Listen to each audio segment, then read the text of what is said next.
And it's an honor to have you on my video podcast today. And can you share us more a bit about yourself?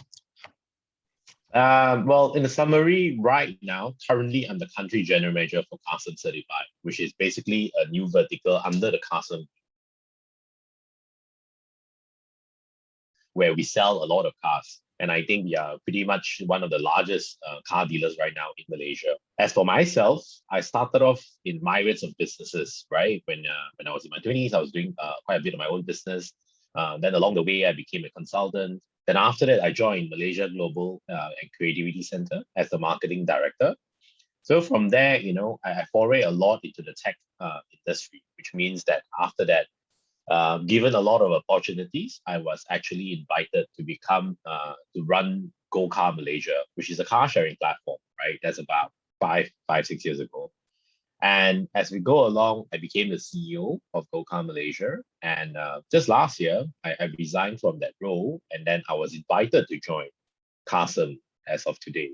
So that was the gist and nuts of my 10 years or 15 years of worth of journey. Okay, and the next question is, what is the most challenging moment in your career? The most challenging moment, and how do you overcome it? How do you overcome those challenges? How do you get back up? Well, that story has to go back some time back, right? I think the most challenging moment, definitely the most challenging moment was there was a period where I was in between my businesses, right? A lot of the businesses that I did in the past, like when I was in my 20s, my 30s, it has spectacular successes. It also has spectacular failures, right? Unfortunately, the failures hit me worse than the successes that it helped me. So that period was really, really terrible because it comes to the point of time where, you don't know how you're going to live on, in a sense that because you have no more money, everything you have has been taken off by debts and a lot more things, right? So it's the feeling of living day to day and the feeling of feeling hopeless.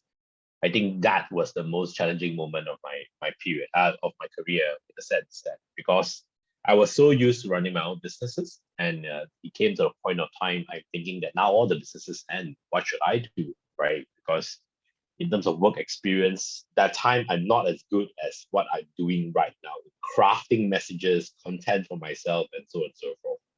So it was really challenging because, right, you can't afford to think about what to eat tomorrow because you don't know whether tomorrow you're going to make money. You can't afford to think about, whether you can afford to pay your rent, pay your installment. So I was selling cars, I was selling everything I had, right? Basically, yeah, actually, basically everything I had. And it was really, really challenging. So to a point that, you have to sit at the corner of the house and thinking how desperate I need to be and how hopeless I feel right now that, you are incapable of moving. So that was a really dark period of my life. And it went on for a while, right? Because, you have to think about how am I going to survive? And, so you're turning left, turning right. Friends and family might or might not be able to help you, but I'm the kind of person that doesn't like to impose too much, which is strange, right? Because now I'm very good at asking people for favors. Because I realize if you don't ask, you're not going to get it. Which then came the pivoting point, right? I went back to my house in Ipoh and I met out with my grandma. And I told her all the shit that I'm facing, that, it's very devastating. And I told her that, I don't know what else to do, right? I literally don't know what else to do. That time, LinkedIn and all these things are not very, very popular. And, your network is only as big as your phone book. And after I had that conversation with my grandmother, she just, calmly told me that, you are a smart kid. So which means that sooner or later, you will figure out a way to get yourself out of the rut. And right now, you don't know what's the solution, but that's fine. You just need to take the first step towards it, right? The first step of moving away from the current situation that you have. And that, challenges me in many, many fronts because I was not moving. I refused to talk to people. I refused to go out. I refused to pick up calls. I basically shut myself down in this really, really black hole. And because of what my grandma said, because it loving her so much, right? She's passed on, and but she's always given me very, very good advice. So when I came back to KL, I did everything I can, right? Because there's no such thing as right way, wrong way. It's about moving. So I start calling people, I start meeting up with friends, I start strategizing my meetups better because I don't have money, right? Which means I can't meet people out for dinners, I can't meet people out for lunch. So what do, right? So you strategize meeting people in the morning where you just need to pay for a cup of coffee, and then also you just go for a coffee shop. You don't go for Starbucks, you don't go for. So there's many ways that I strategize and I reach out to a lot of people. And in turn, those people start inviting me to a lot more events, to networking dinners, to all sort of things, right? All sort of things. And from there, I start meeting people in the future that actually became very pivotal to my change. These are the people that contribute directly and indirectly to how I think about my career path, how I was given opportunities to become a consultant in Hong Kong, and from there also I start meeting a lot more friends. So it became a ripple effect, and from there I first became I was given an opportunity to showcase my talent in marketing, where I helped some of the franchise companies to build up their marketing presence and so on and so forth. And this was based in Hong Kong and Singapore, right? And to date, that person who gave me the opportunity is still a very good friend of mine. We still catch up. He is also fully retired. He's fully retired, but we catch up a lot, and he shares a lot of his experience with me, which got me thinking in many many ways. So he shaped me, contribute to the change that brought me to where I am today, right? And from the people that I met from my friendship circle, that gave me the opportunity to become the marketing director for Malaysia Global Innovation and Creativity Center. So as you can see, and then from there, the rest are what we call history, right? Everything that you want to know about me for the past 5 years, you actually can go online. There's actually a lot of interviews done and so on and so forth. But not rarely people will ask about that period, the dark period. And that's how I managed to turn it around. And basically within that part, it's just thinking about what else can I do, right? I've called most people that I know. Now I just need to reach out to people that I don't know, right? And for the people that, understand me, what else can I ask from them? Can I ask them from support in terms of introduction, in terms of, can I work from your office? And, can I be, share your knowledge about how do you build up your network and so on and so forth. So that's what I did. And that was about early 30s, right? That's why I say in between the failures and so many businesses going, into fireworks, that sort of things. Very inspiring story, Ellen. And I think we grow from challenges. If we don't have challenges, we don't grow. And that is how we grow when we are faced with adversity and challenges. Yes, I agree. Yeah. Okay. And the next question. Of course, right? If only that time I know, yeah. Sorry, I was going to say that only if that time I know what I know now, then of course, then you don't feel it to be such an uncomfortable. Yes, exactly. Yeah. Okay, and for the next question, okay, what is the most memorable moment in your career? I think there will be a few, right? Because, in terms of putting one as the most memorable one is really unfair to the other experiences that I've gone through. The first most memorable one is that I managed to turn my life around, right? Basically, the period, the story I mentioned just now, right? How you look into things and how you became a very resourceful person in order to facilitate all the growth plans that you have. How can I grow myself further so I can be ready for the future? So that was the first one. I think the second one will be the part after I joined Golka, where we started off with practically, 5 cars, 5 team members, really low budget, nothing much to shout about. And within the span of 2-3 years, we built massive partnership, in terms of with Shell, with who else? Actually, a lot more companies. And we also scale up the number of cars to 1,000 whole cars on the road across 7 states in the whole of Malaysia. And our user base was multiple fold of thousands. So if you look at my journey in terms of phases, right, it's the first part is talking about how do I challenge myself to become a better person. The second part in go-kart and so on and so forth is about I have laid down all my foundation in Magic, being the consultant in Hong Kong. It's now to basically now expand the skills and the things that I've acquired, right? So it was really memorable because then it shows that I'm capable of so many things. I'm capable of multiple partnerships. I'm capable of scaling up the business. And it really validates the kind of person that I am.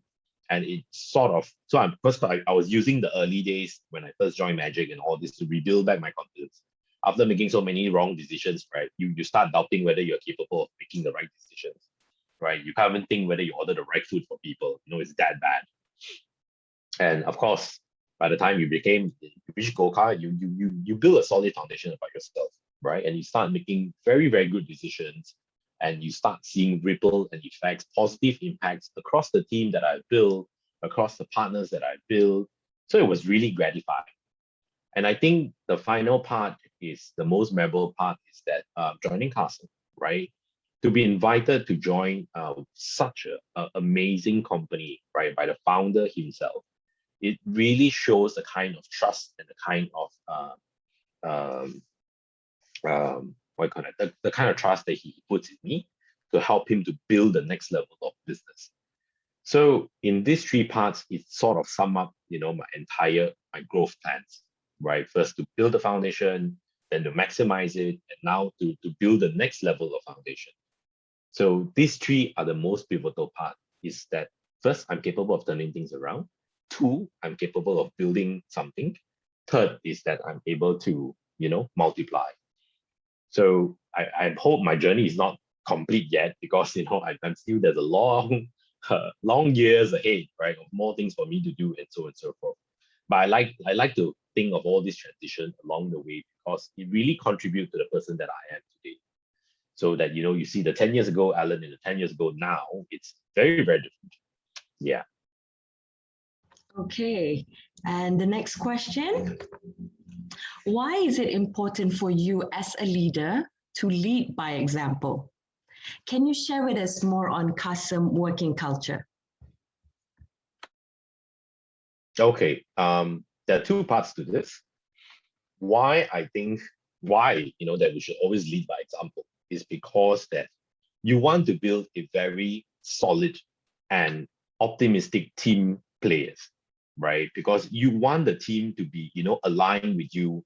You want a team that will always think to achieve your goals with the same good intentions and, with the same type of, even if there's any personal agenda, the personal agenda is always with good intention.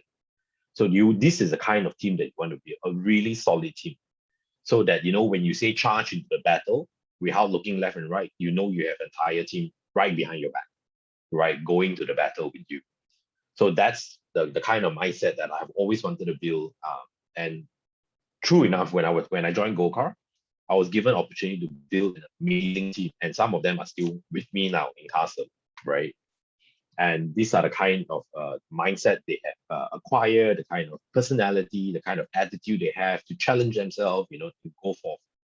And it's not easy to be able to build a team such as this, because if you don't, if you yourself don't have the kind of mindset, don't have kind of personality and attitude, it's very, very hard for people to understand you, for people to follow instruction, because they'll always second guess you. Are you sure Alan knows what he's talking about? He looks like he's never done it before, and so forth. And you cannot ask people to be honest with you and when yourself are not honest with people. I've met leaders like that, right? They love it when the management below gave them, very honest feedback and so on and so forth. But when you demand the same from them, wow, suddenly, it's lack of transparency. There's no context. And I have worked with bosses like this before. They are really, really terrible in leading a team, and end up that, there's no such thing as loyalty. And I'm very old school that way, right? I still believe a lot in loyalty to the extent that, and I will always try my best to help the team so that they can help me. I always tell them that this is my personal agenda. Help me help you. And, selfishly that, if I help you do your job nicely, I'm sure you can help me achieve my goals. Right? So therefore, that's why it's very, very important to be able to lead by example.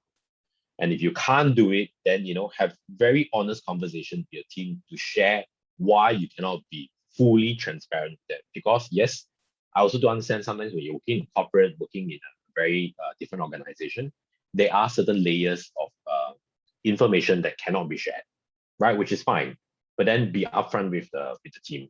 And in terms of attitude, personality, you want people to kind, then you have to be kind because they will always mimic the leader.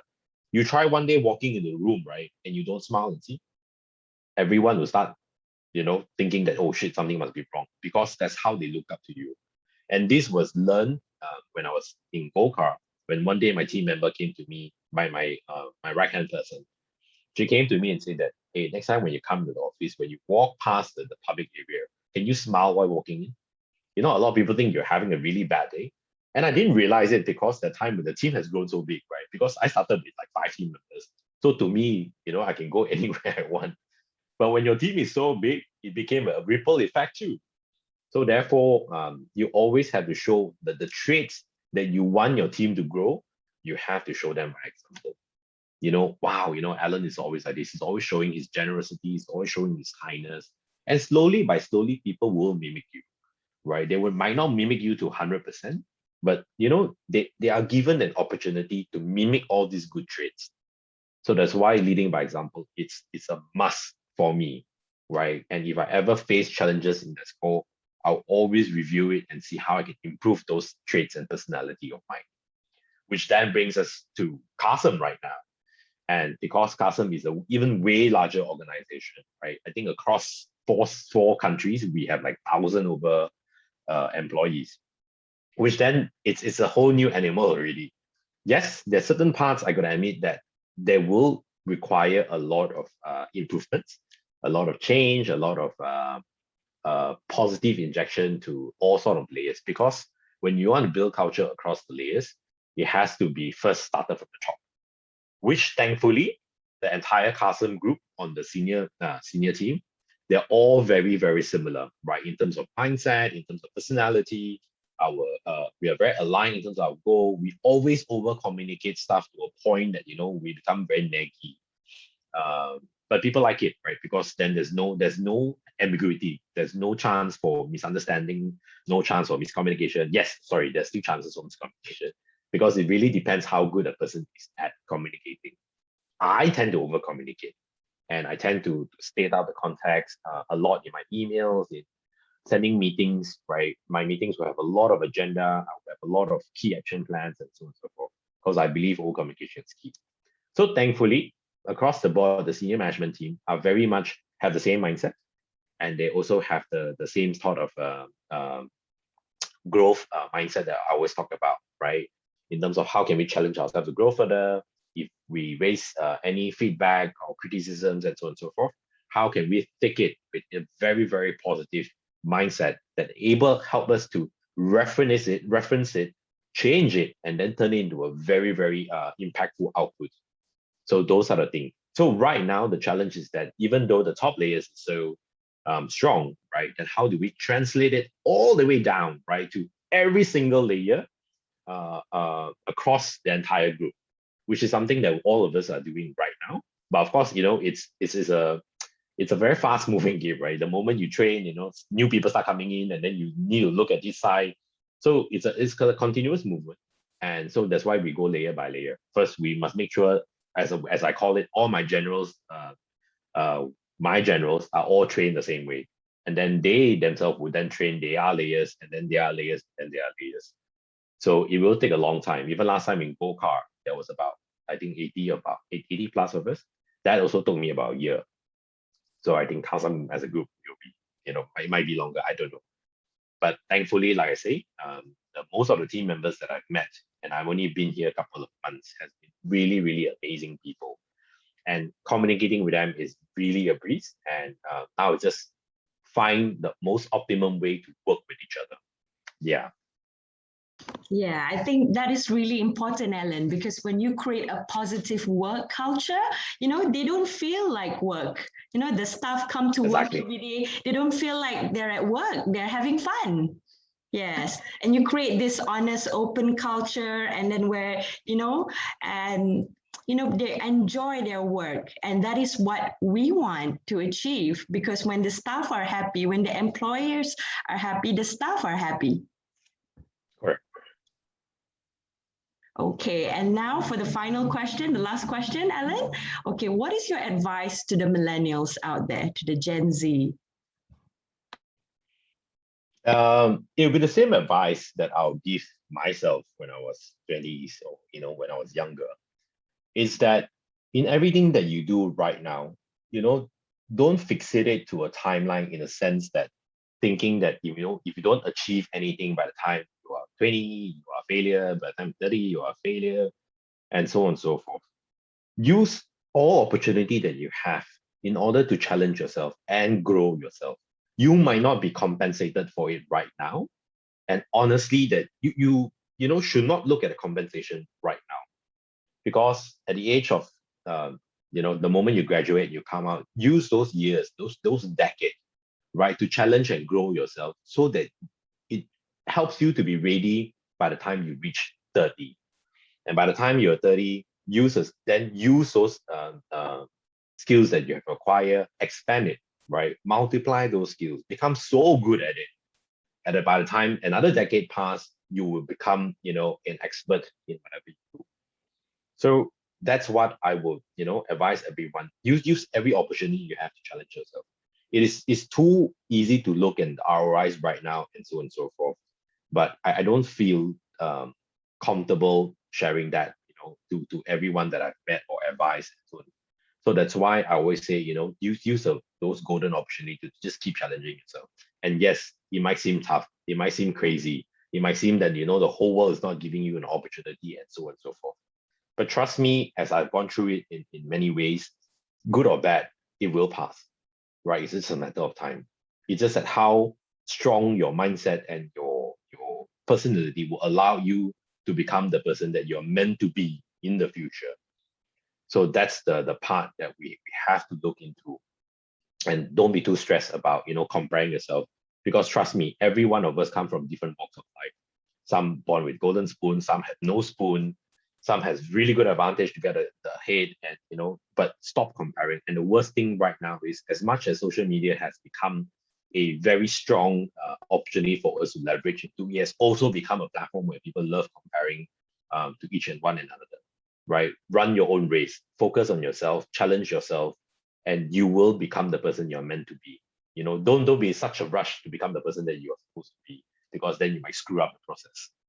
Yeah, that would be my advice to everyone right now, right? Whether you're millennial, Gen Z, or I don't know what's the latest generations as well. The latest one is Gen Z. Yeah. Gen Z? Okay. Yeah, Sorry. I'm a Gen Y. So I'll touch. Yeah. Okay. Yeah, and I agree with you, because I think everyone has a different timeline. Yeah, Alan, and it's okay to make Yes. mistakes, because from mistakes you learn. Yeah, it's okay to make mistakes. Correct. Fine. Absolutely. Because if you don't make mistakes, you don't learn. Yeah, as I mentioned, right, it's very hard to see, because right now you're in the middle of your mistake, right? Further down the road, when you look back, you realize that that mistakes, or those mistakes, are the one that contributed to the person that you are today. Exactly. So and it shapes and molds you. It molds your character. Yeah. Exactly. And it shapes Right. you to become a Just better. don't purposely, intentionally go make bad mistakes, lah. Yeah.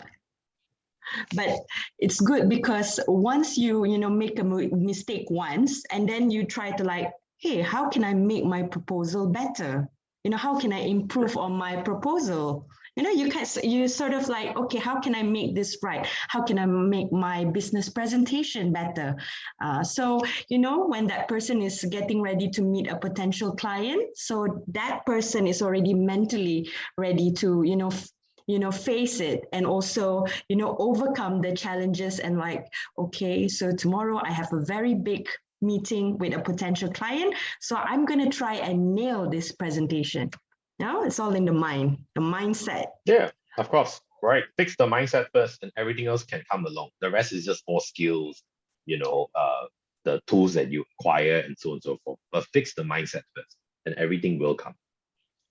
Okay, thank you so much, Alan, for chatting with me today on Inspiring Series Video Podcast. Thank you so much for being with us.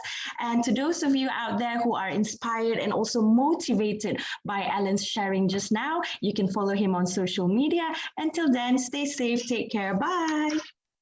Bye. Thank you. Thanks for having me.